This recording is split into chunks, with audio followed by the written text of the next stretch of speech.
This is the third time I've done this video now because the first time it was too long, and the second time now an error popped up.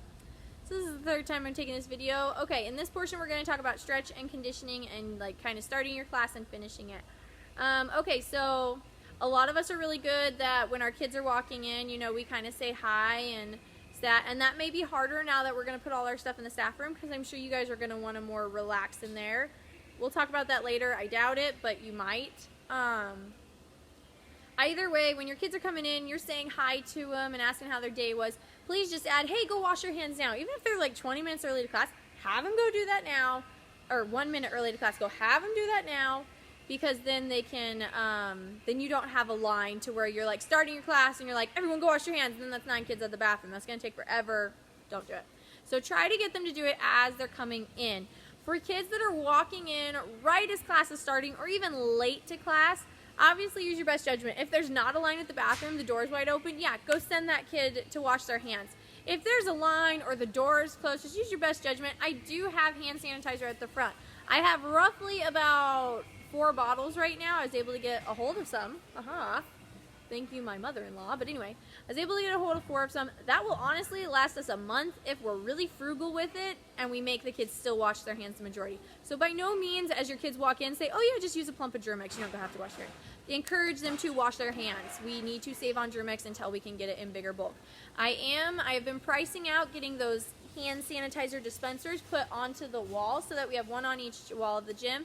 USAG says that this isn't just going to be these precautions. A lot of them will be able to disappear over time, but they said a lot of them are going to be permanent. And that is one of the things that they said will probably be permanent. You'll need hand sanitizer everywhere for people to encourage your kids to use freely. Problem with that is even those little baggies of hand sanitizer that go in those dispensers are all completely run out right now. So it's going to be probably a while before we can get those installed. So until then, we're stuck on Germ-X. If we run out of Germ-X, we're going to have to close the gym, honestly. So we'll get there when we get there. But anyway, so that's how I want you to start class. As far as stretching goes, no more circles. Can't do circles anymore. What you're going to have to do is you'll have to use the floor and your best judgment. I would like the floor, saying that this is the floor. I want 3 strips. I never have more than 3 classes stretching at a time.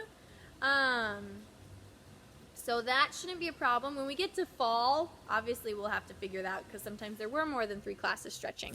And if the red carpet is available, like it's not a preschool night, guys, use that area. There is no rule that says you have to stretch on the white floor. In fact, I would prefer that, to stretch on the red carpet if there's not a preschool night.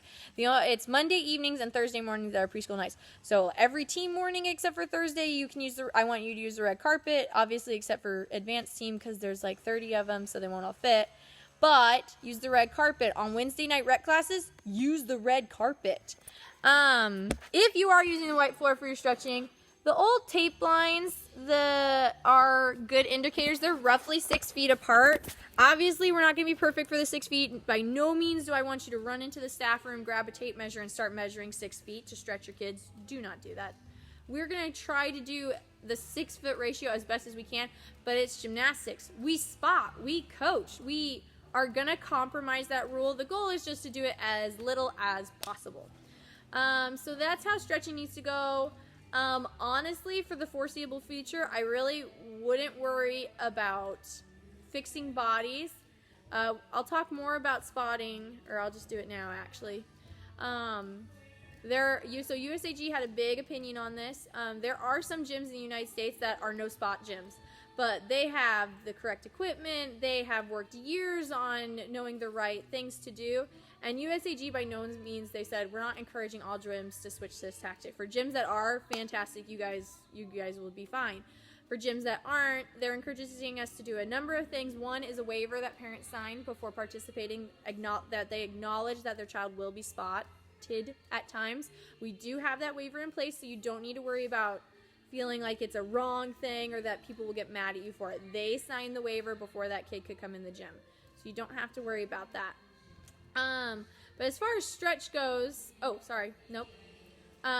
when we are spotting, and this is something USAG encouraged, was that when you're spotting or you're giving one-on-one critique, like you're in close proximity to a child talking to them, you wear a face mask. So all of you have gotten the text about face masks, and I was really excited and grateful for everybody's response. Everybody was very encouraging and either said they wanted to wear one or that if I needed to, they would wear one. So I am making a bunch of you masks. I'm even going to have a couple extra.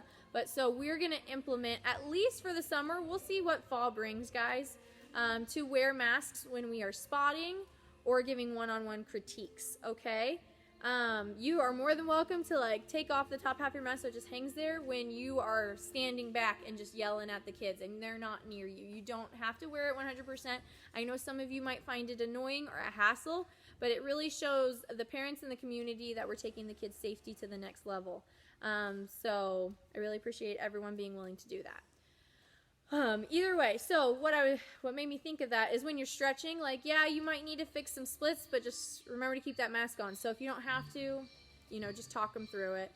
Another thing with that is, coaches, you guys need to use Germ-X before and after your classes, all of them. I will encourage you guys to use Germ-X. I will have a Germ-X pump in the staff room specifically for you guys so that you don't have to be in a crowd up at the front or wait in a line to get Germ-X to start your class. You guys will have one back there. Do not encourage your students to go use that one because they should not be in an enclosed space. They need to be out in the open. I'm trying to think. I think that's everything with stretch.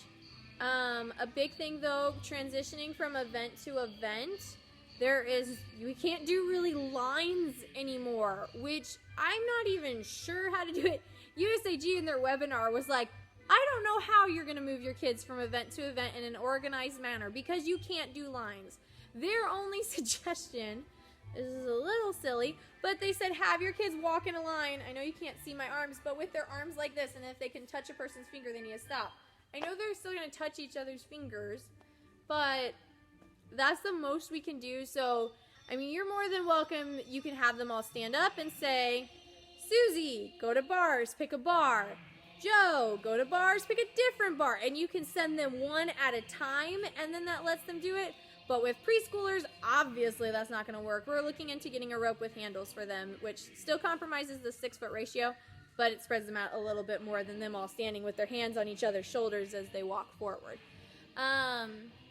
So lines is going to be tricky. I encourage you guys to experiment, but I do not want, okay, everyone go to vault, unless you are in a completely empty gym, or I guess if you're off the floor, you know, and you say everyone go to vault, there's not going to be that big of a problem, but no one should be on floor. This doesn't make sense. I don't want running through classes or not paying attention. Team girls are dismounting off beams, run to vault. Oh, we're running into there, and one gets landed on by a back tuck. You don't want that. So we still have to keep it organized, but we're going to have to figure it out.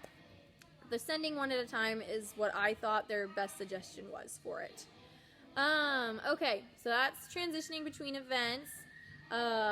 Game/conditioning at the end. Sadly, we have to eliminate any games that were like the Human Knot or the Bridge Wars because it's just, they're too close and they're all touching each other.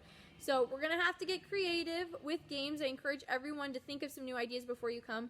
What I've really been thinking I'll probably end up doing a lot is like I'll be playing songs like the Cha-Cha Slide, doing it gymnastic style of course, but like the Cha-Cha Slide has one, the Cupid Shuffle has one, you can do the Baby Shark workout, Uptown Funk has one. Obviously you'd have to memorize these generally, but those are things that I can put my kids in different spots and we can all do it and it's a fun game while still making them work out. Or just straight up conditioning where I spread them out. We just do conditioning together. We do still want to keep it fun, especially for those rec kids. So rec coaches, please start thinking about it. Get creative, please.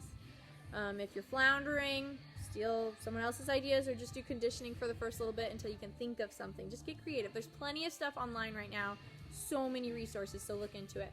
I need to wrap this video up before it gets too long. So that's conditioning. The other thing about conditioning, I don't remember if I said this in the last video, so I might be repeating myself, but we're encouraging the kids, because normally, you know, we say the class ends and we're like, all right, kids, go home, and they run in a big herd all to the cubbies where they're all crowding around each other, and then they slowly go.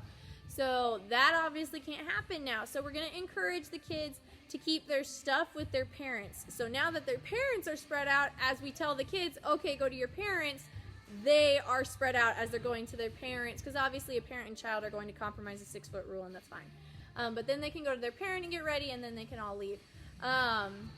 It will be summer, so the bay door will be open, so hopefully there won't be much traffic at the front of the gym, if that makes sense.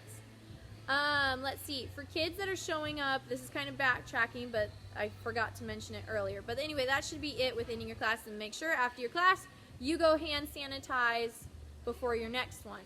And even again, 5 minutes later, your class is starting, hand sanitize. So let's see.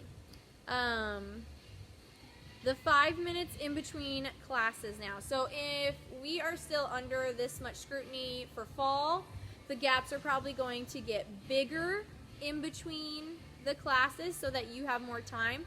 For the summer, like I said, USAG said expect less than half of your people to return. So that's what I'm planning for. So the 5 minute gap is still in between each class. What I'm going to encourage each of you to do is during that time, you know, obviously go to the bathroom if you need to, get a drink if you need to, fill out your roll sheet if you need to.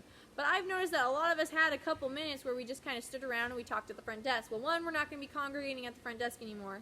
And two, although I don't want this to sound off rude, but I do include those 5 minutes in between your classes on your payroll. So because I want you guys to have that time to replenish, and I'm not saying that has to change and I'm not reneging that, but I'm saying if you have extra time, like you're chilling, you're standing around, I'm going to ask you guys to grab a rag, grab a cleaning spray, and clean one of the mats that you use. It takes like 40 seconds to clean a mat, and then that was it, 40 seconds. One mat between each class, but if we all do that, then we can help keep the gym sanitized. All right, I'm going to stop this video, well, actually, no. I want to talk about no, I don't. Okay, so that's really the before and after transition and between classes. So I'll get started on video number 3.